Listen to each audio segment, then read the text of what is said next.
Philippe Casil, bonjour. Vous faites partie des gens qui ont gagné leur bataille contre le Covid-19. Première question, elle est simple. Comment est-ce que vous vous sentez aujourd'hui? Je me sens bien, bien, très bien. Et heureux d'être ici, de retour au pays. Et vraiment, je me sens très bien. Au tout début, quand tout a commencé, est-ce que vous avez une idée de comment vous avez attrapé le Covid-19? Oui, presque certaine, presque certaine. Mon père est décédé. Il avait le coronavirus, on ne savait pas. Et la dernière semaine, je lui ai dit au revoir, bien évidemment, comme tout enfant, fils, fille peut faire. Et je l'ai trop approché. Mais on ne savait pas qu'il avait le coronavirus. Il est reparti de l'hôpital pour rentrer chez lui pour finir ses derniers instants. Et c'est là que j'ai pris la charge virale, comme on dit, pendant une semaine. J'étais pas en permanence avec lui, mais je faisais des gestes qu'aujourd'hui, bien évidemment, je ne ferais pas. Quels étaient les symptômes que vous aviez? Et bien au début, j'ai pas eu grand-chose. J'étais fiévreux, mais pas beaucoup. J'étais fatigué, mais pas énormément. Et je crois que c'est tout. Et je toussais pas, j'ai jamais toussé. Donc je me suis dit, il n'y a rien d'exceptionnel. C'est le drame familial qui suit son cours. Et ça va aller mieux.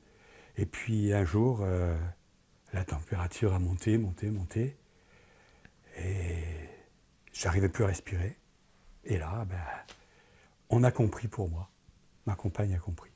Ensuite, vous faites partie de la douzaine de patients Ouais, qui ont été évacués d'Ajaccio vers des hôpitaux de Provence avec le porte-hélicoptère de ouais. la Marine nationale. Comment est-ce que ça s'est passé? Est-ce que est-ce que vous vous en souvenez? Rien du tout. Je m'en souviens pas. Rien. Et c'est ce qui est un peu dramatique, enfin beaucoup dramatique dans cette histoire, c'est que vous savez qu'il y a beaucoup de gens qui sont occupés de vous, qu'il y a beaucoup de gens qui vous ont choyé comme un bébé qui vient de naître, ou qui allait naître, je sais pas. Et finalement, on ne met pas de nom sur les visages, on voit pas le visage complètement, on se souvient de rien. Et tous ces gens-là, si c'est le moment de le faire, c'est vraiment ce que j'ai envie de faire. Je voudrais les remercier parce que du début à la fin, de Sagone à Sagone, les gens se sont occupés de moi comme s'ils me connaissaient depuis toujours. C'est extraordinaire. Des ambulanciers formidables, le 15, le 18, les infirmiers, les aides-soignants, tous ces gens-là m'ont aidé, les médecins bien évidemment.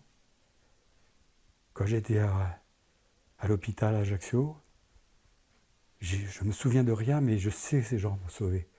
Et ça, c'est un truc on ne peut pas oublier, on ne pourra jamais oublier. C'est extraordinaire. On a envie de mettre des visages sur les masques. On n'y arrive pas. On voudrait remercier tout le monde. Après, il y a les gens du tonnerre. Tiens, ça fait penser que c'est fort approprié comme nom. C'est des gens du tonnerre, quoi. Oh, extraordinaire. Après, il y a des gens qui sont à Marseille, qui m'ont suivi pendant 15 jours dans le coma. Je ne sais pas comment ils font. Je ne sais pas. Et après, il y a le retour. J'ai vu un jeune homme qui m'avait accompagné sur le tonnerre, qui m'a ramené ici. La boucle est bouclée. Et ça, c'est formidable. Et je les remercie tous. Tous, tous, tous. Donc vous vous êtes endormi à Ajaccio en fait, et quand vous vous êtes réveillé, vous étiez à Marseille. Alors, je me suis endormi à Ajaccio, mais quand on dit endormi, c'est vraiment endormi. Je croyais que c'était... Je travaille en haut du cours Bévérini. J'ai mes bureaux. Quand je suis passé sur le rond-point, là, je ne sais pas si vous voyez ce rond-point, je me suis dit, ça y est, c'est fini. C'est fini. J'ai pensé à ma compagne, j'ai pensé à mes enfants, à mes collaborateurs, tout ça. C'est allé très très vite. Et puis après, plus rien. Plus rien. Jusqu'à ce que je me réveille à Marseille. Voilà, j'étais à Marseille. Point. Je ne savais pas plus. Et un mois après, vous êtes ici. Un petit peu plus d'un mois après, je suis ici. Heureux, mais alors, j'ai l'impression d'une renaissance. Quoi. Renaissance, je retrouve mes marques. Puis je suis bien, je suis chez moi, je suis en Corse, c'est formidable. Est-ce que vous avez un message à passer aux gens qui nous regardent quant au coronavirus? Il y en aurait des dizaines des messages, je crois. Premier message, c'est d'une banalité sans nom. Quoi. C'est écoutez ce qu'on vous dit, respectez ce qu'il y a à faire, soyez patient. J'ai été très patient.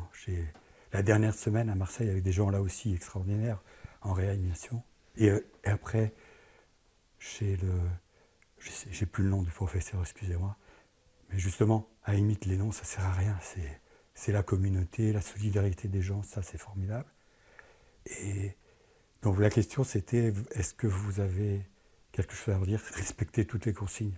C'est une maladie, c'est une merde. Il n'y a pas d'autre mot. Excusez-moi, ça se dit peut-être pas à la télé, mais c'est vraiment épouvantable. J'ai fait des cauchemars pendant des jours et des jours. J'étais en réanimation, je faisais des cauchemars. Je sais que je faisais des cauchemars. Je croyais que c'était la réalité. Il a fallu me remettre les idées en place. Les psychologues, formidables à Marseille, une personne en particulier à laquelle je pense, elle m'a tout fait déballer. Et quand j'ai déballé, je peux vous dire que c'était... Je ne pensais pas que j'avais tout ça en tête. C'était incroyable. Parce qu'on vit, mais en même temps, on est quasiment mort, quoi. Et le dernier souvenir que j'ai, c'est quand je suis arrivé à Ajaccio, l'avion s'est posé.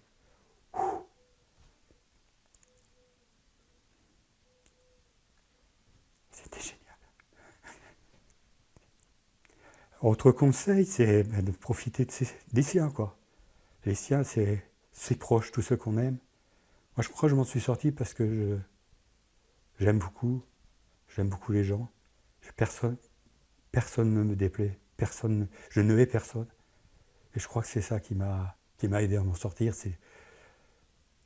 Je savais que les forces, c'est un peu ésotérique ce que je veux vous dire, mais je savais que les forces étaient concentrées sur moi. Il y avait tant de gens qui pensaient à moi, tant de gens qui avaient besoin de moi, mes enfants, mes fils, ma compagne. Je ne voulais pas les laisser tomber, quoi. C'était pas possible. Merci beaucoup, Philippe Merci. Casil, d'avoir répondu à nos questions. On vous souhaite évidemment un rétablissement complet et le plus rapide possible. Merci beaucoup. Ça va le faire.